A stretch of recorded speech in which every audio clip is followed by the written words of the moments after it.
সম্প্রতি একটি রাজনৈতিক দলের রেজিস্ট্রেশন করা হয়েছে। তাহলে কি অভিষেক বন্দ্যোপাধ্যায় আলাদা করে কোনো নতুন দল করবেন? সমাজের বেশ কিছু বিশিষ্টজনেরা নাকি নতুন করে কোনো দল শুরু করতে যাচ্ছেন। এই প্রসঙ্গে বিজেপি নেতা তথাগত রায় আজ তক বাংলার মুখোমুখি হয়ে বললেন, এইসব নিয়ে এখনো বলার সময় আসেনি। ভোট আসতে মাত্র 1 বছর বাকি, তার মধ্যে নতুন করে কোনো রাজনৈতিক দল তৈরি করা সম্ভব নয়। 26-এর বিধানসভা ভোটে আগে নয়া রাজনৈতিক দল প্রসঙ্গে আজ তক বাংলায় তথাগত রায় কি বললেন, আসুন শোনাই আপনাদের। শুনুন তথাগত রায়ের বক্তব্য। জন্য শুনেছেন যে নতুন একটি রাজনৈতিক দলেরও রেজিস্ট্রেশন করা হয়েছে, সেটা নিয়েও একটা বিরাট চর্চা চলছে। তাহলে কি অভিষেক বন্দ্যোপাধ্যায় প্যারালালি কোনো একটা রাজনৈতিক দল করবে? বা এটাও আবার একটা শোনা যাচ্ছে যে এ রাজ্যের বেশ কিছু বিশিষ্টজন, সমাজের বিশিষ্টজন ব্যক্তি, তারা মিলে একটা নতুন রাজনৈতিক দল নাকি রেজিস্ট্রেশনও করেছেন, সেটা খুব শীঘ্রই আত্মপ্রকাশ চলবে, সেটা নিয়েও খুব চর্চা চলছে। আপনার কি মতামত? এগুলো নিয়ে এখনো কিছু বলবার সময় আসেনি। তার কারণ নতুন রাজনৈতিক দল তৈরি করে, যেখানে ভোটের জন্য মাত্র 1 বছর সময় আছে, এর মধ্যে একটা কিছু করা আমার মতে সম্ভব নয়। এটা যদি 2031 সালের নির্বাচনের জন্য কেউ ভাবনা চিন্তা করে থাকে তাহলে আলাদা কথা। 2031 সালের নির্বাচন সম্বন্ধে আমি কিছু বলতে নাই, কিন্তু 2026 সালে যে নির্বাচন হবে সেটার জন্য এটা খুব প্র্যাকটিক্যাল ব্যাপার না। আছে তো রেজিস্ট্রি প্রাপ্ত রাজনৈতিক দল তো আছে, এসইউসিআই আছে, কংগ্রেস আছে, এরা তো কিছু করতে পারে। এর তো কোনোটাই সম্ভব নয় কিছু। সেই সঙ্গে মমতা অভিষেক প্রসঙ্গে তিনি বলেন, আমি কালীঘাটের খালধারের বাড়ির ভেতরের কিছু খবর জানি, সেটা ক্যামেরায় বলা যাবে না। শুধু পিসি বাইপোর খুনসুটির ব্যাপার নয়, অনেক টাকার ব্যাপার আছে, অনেক টাকা পয়সার ভাগ বাটোয়ারা নিয়ে গন্ডগোল। আমাদের 3 প্রজন্ম মিলেও কল্পনা করতে পারবো না এত টাকা রয়েছে। পাপ চাপা থাকে না, একদিন অবশ্যই বেরোবে। তিনি আমাদের ঠিক কি বলছেন এই বিষয়ে, আসুন এবার সেটা শোনাই। সম্প্রতিকালে আপনি বেশ কিছুদিন যাবৎ যেটা দেখা যাচ্ছে যে মমতা বন্দ্যোপাধ্যায় এবং অভিষেক বন্দ্যোপাধ্যায়ের মধ্যে কোথাও একটা নাকি দূরত্ব তৈরি হয়েছে, সেরকম একটা দেখা যাচ্ছে যে, এবং অভিষেকপন্থী যারা, তারা দলেতে ক্রমশ কোণঠাসা হচ্ছে তৃণমূল কংগ্রেসে। এটা কি শুধু কি মমতা বন্দ্যোপাধ্যায় আইওয়াস, না এটার মধ্যে অন্য কোনো রহস্য আছে? এখন কিন্তু এই মুহূর্তে তৃণমূল কংগ্রেসের অন্দরে রাজনীতিতে যদি কান পাতা যায়, এইটা নিয়ে কিন্তু একটা সব জায়গায় চর্চা, গুঞ্জন আছে। কি বলবেন? শুধু গুঞ্জন নয়, এখন এই গুঞ্জন একেবারে অন্তত একটা নিনাদ হয়ে উঠছে, ভয়ঙ্কর ব্যাপার। আমি কিছু খবর জানি যে কালীঘাটের খালধারের বাড়ির ভেতরের ব্যাপারটা, সেগুলো এখন ক্যামেরায় বলা যাবে না, কিন্তু সেগুলো শুধু নয়, মানে পিসি ভাইপোর মধ্যে খুনসুটি নয়, খুনসুটির ক্ষেত্র অনেক দূর ছাড়িয়ে গেছে। কারণ অনেক টাকার ব্যাপার তো আছে, অনেক অনেক অনেক টাকার ব্যাপার, যে টাকা তুমি আর আমি কল্পনাও করতে পারবো না। আমাদের 3 প্রজন্ম মিলেও কল্পনা করতে পারবো না কত টাকার ব্যাপার। টাকার ব্যাপারটা তো আছে। সেই জন্য যে জিনিস হচ্ছে ওই কালীঘাটের খালদারের বাড়ির ভেতরে, যা আমি জানি, যা আমি এখন বলতে পারছি না, সেটা কিন্তু সেটা তো আস্তে আস্তে বেরোবে। তো পাপ তো চাপা থাকে না, পাপ তো বেরোতে আরম্ভ করে।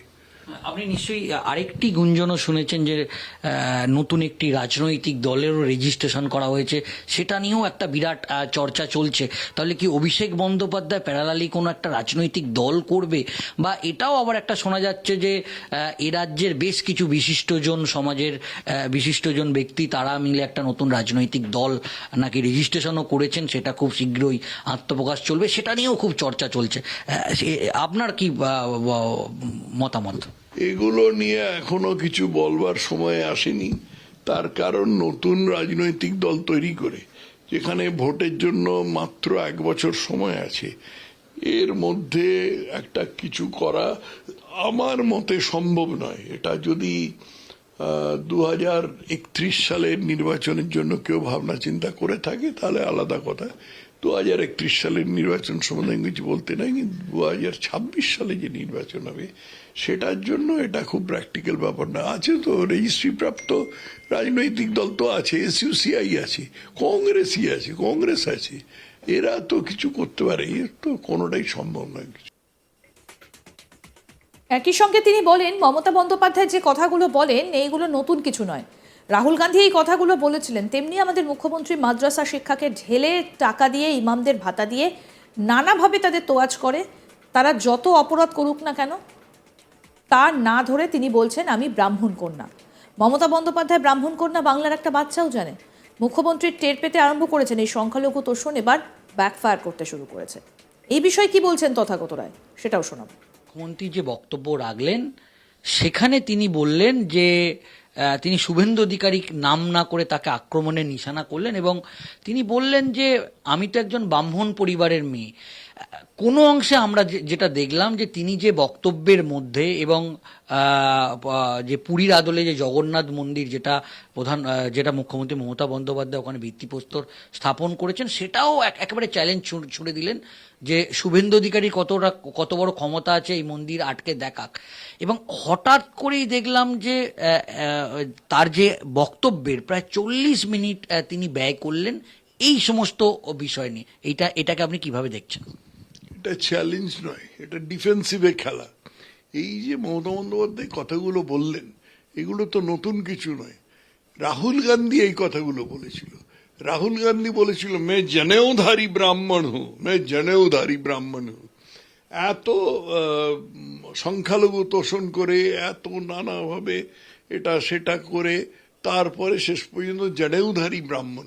তেমনি আমাদের মুখ্যমন্ত্রী মাদ্রাসা শিক্ষাকে ঢেলে টাকা দিয়ে, ইমামদের ভাতা দিয়ে, মুয়াজ্জিনদের ভাতা দিয়ে নানাভাবে তাদেরকে তোয়াজ করে তারা যত অপরাধ করুক না কেন সেসব অপরাধ না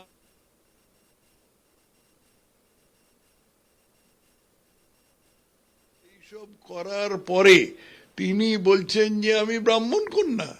আরে বন্দ্যোপাধ্যায় ব্রাহ্মণ কন্যা এটা এখনো পশ্চিমবঙ্গের একেবারে শিশুও জানে, কিন্তু তার বলার কি দরকার ছিল? বলার দরকার হচ্ছে এই যে মুখ্যমন্ত্রী টের পেতে আরম্ভ করেছেন যে এই সংখ্যালঘু তোষণ এবার ব্যাকফায়ার করতে আরম্ভ করেছে। এই সংখ্যালঘু তোষণ মানুষ ঘৃণার চোখে দেখতে আরম্ভ করেছে।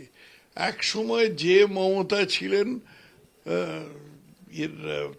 সততার প্রতিমূর্তি, যে ভবানীপুরে দেবেন্দ্র ঘোষ রোডের মোড়ে একটা বড় হোর্ডিং ছিল, সেটা তার সমর্থকরা চুপচাপ সরিয়ে নিয়ে গেছে। কারণ শিক্ষা চুরি, কয়লা চুরি, চুরি তা চুরি, গরু চুরি, এগুলো করার পরে তো আর এটা বলা যাচ্ছে না। ঠিক তেমনি আরও আপডেট পেতে দেখতে থাকুন আজ তাক বাংলা। সাবস্ক্রাইব করুন, নোটিফিকেশন পেতে বেল বাটন অপশন প্রেস করুন, হোয়াটসঅ্যাপে ফলো করুন আজ তাক বাংলা। ভিডিওটা লাইক করুন, শেয়ার করুন, কমেন্ট করুন।